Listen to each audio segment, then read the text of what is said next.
Alrighty, hey everyone, this is your lesson on long division and polynomials from section 3.4. But before we get to the basic part of the lesson, let's start with the basics of the basics, which is regular long division. So go ahead and pause this and see if you remember how to do your regular long division. Make sure you write out every step. Alright. So how long division works is we compare the number outside to the, in this case, first digit on the inside. If the number on the outside was 2 digits, we could be comparing it to the 2 digits on the inside. How many times does 6 go into 8? Well, that is once. As 6. We subtract and we get 2. Now, 6 cannot possibly go into 2, so we pull down that 3. Now we're seeing how many times does 6 go into 23. That's 3 times. 6 becomes 18. So remember, what we create to subtract is always what we chose multiplied by the divisor, with a remainder of 5. Now, there are no other numbers to pull down, so that remainder is in the answer, like that.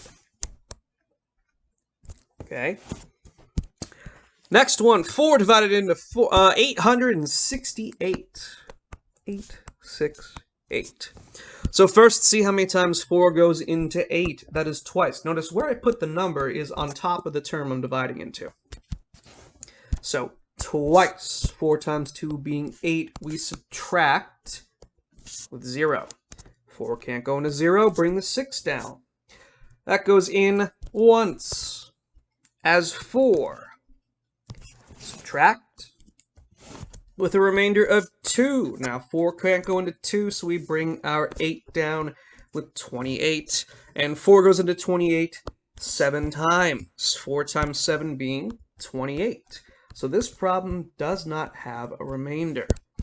To understand this section, you have to remember your long division rules. The fact that what we're trying to do is match this number on the outside, the divisor, to the dividend on the inside. The dividend is the number being divided.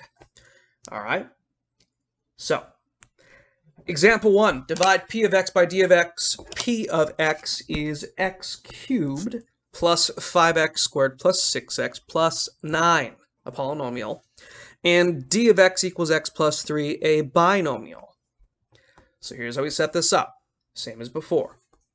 Step 1 is going to be trying to match the first term of our divisor to the first term of our dividend. How can we turn x into x cubed? Well, the easiest way is to just divide the two. So look at my red step 1 over here. Divide the leading terms. If I take x cubed and divide it by x, I get a remainder of x squared. You can also think of this as you're trying to find out what you could multiply this term by to turn it into the other first term. That's kind of how I always thought of it. It's not the technical proper way, but to me, it made things flow a little easier.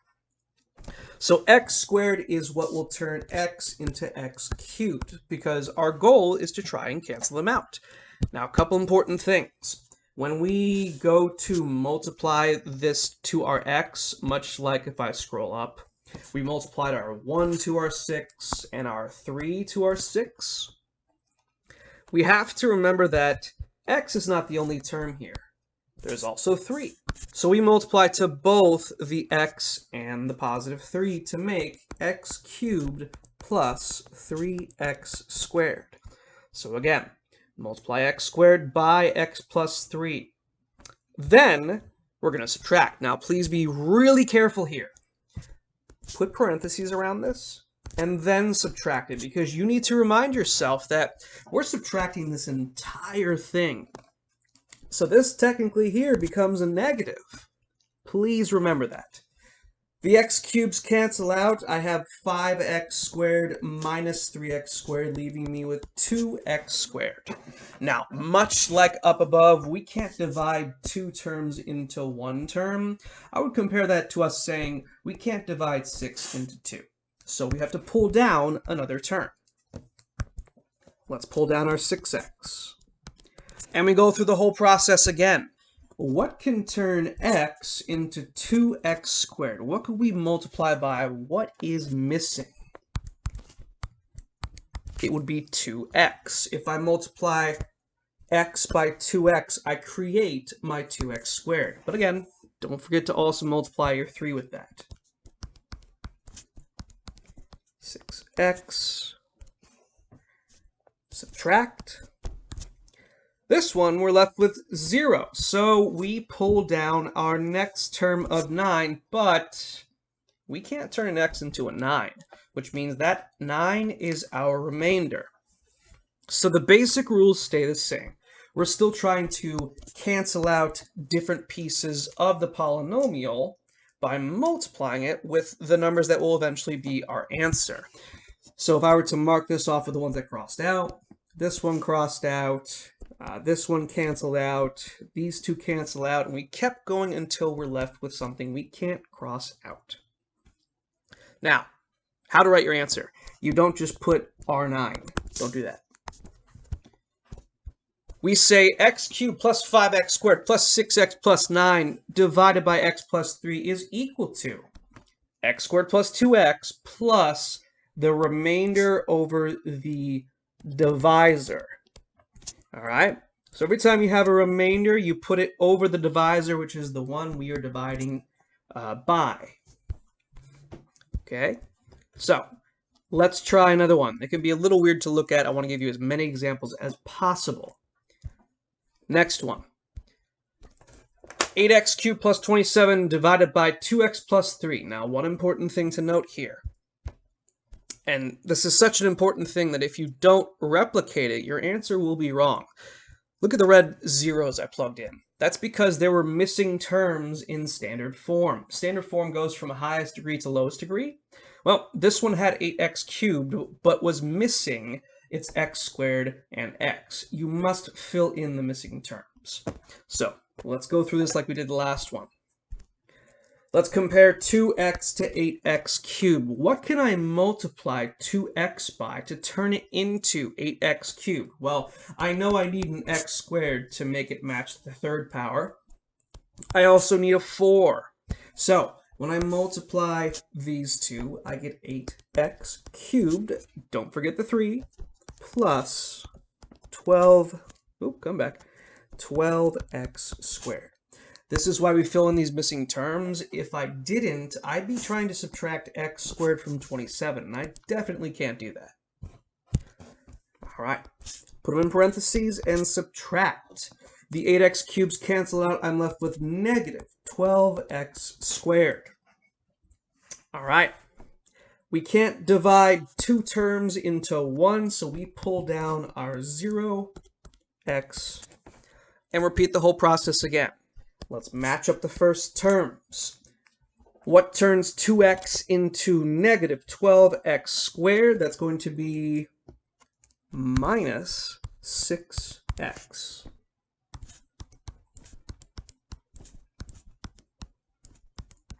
Okay? So if this is confusing at all, I'm going to scroll back up real quick. Remind yourselves of how you do long division.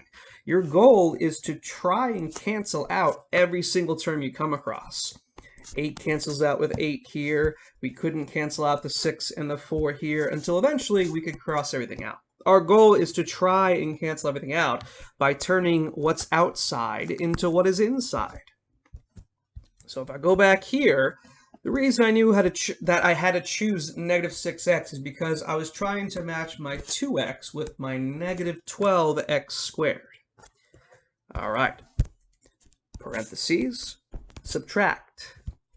These two cancel out, and I'm left with positive 18x. Pull down my final term of 27. And let's do my last step. What turns 2x into 18x? That is 9x. Multiply what we chose to our divisor. We get 18x plus 27. Oop, there's no x there. All right. And we subtract them, and we get 0. There is no remainder for this one. Our answer is just a flat out 4x squared minus 6x plus 9. Here are some try it problems.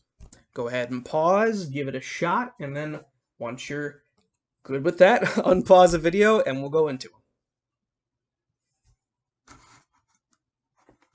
All right, let's get this started. We're dividing a trinomial into a polynomial, but again, steps are the same. How do we turn this into this? The only difference being now we have to match up with 3 terms. It's like you're trying to divide a 3-digit number into a 4-digit number. So to turn x squared into x cubed, we multiply by x. X cubed minus 4x squared plus 3x. Put your parentheses and subtract. The x cubes cancel out. We have positive 4x squared and negative 6x squared. Honestly, if y'all wanted to like scratch out the symbols and write the new ones, that's a fantastic thing to do. I recommend that if you have trouble remembering your symbols. That was something I always struggled with. So we have negative 2x squared plus 8x. That's the leftover bits.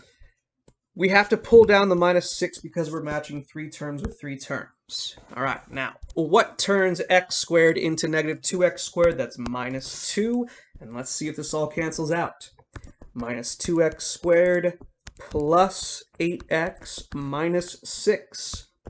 This does indeed cancel out because when we subtract the entire thing, all the signs flip into their opposites.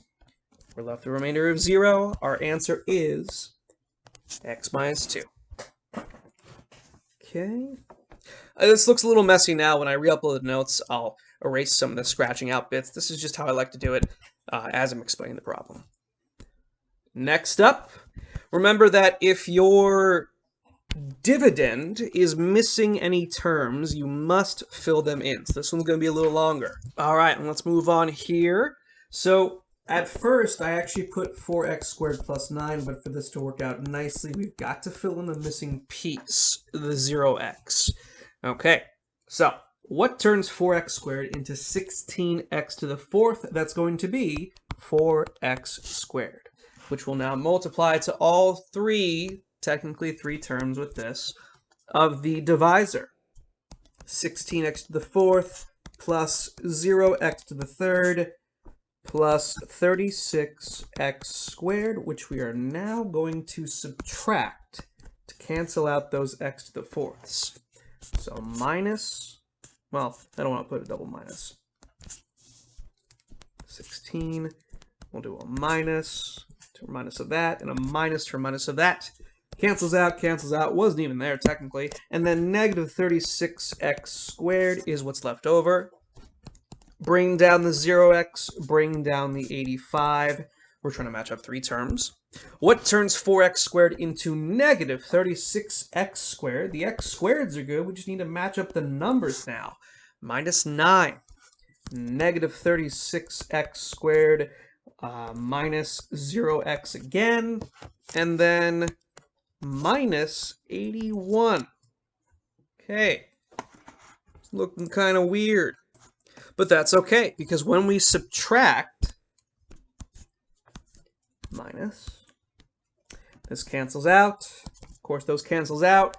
And this becomes a plus, which means a remainder of negative 4. Now remember, we don't just write r negative 4. That's minus 4 over the divisor of 4x squared plus 9. So in your answer, you don't have to write that missing term. That just helps us line things up when dividing. Okay. So I will post your homework to the notes because I don't have it on here right now, but that is long division of polynomials.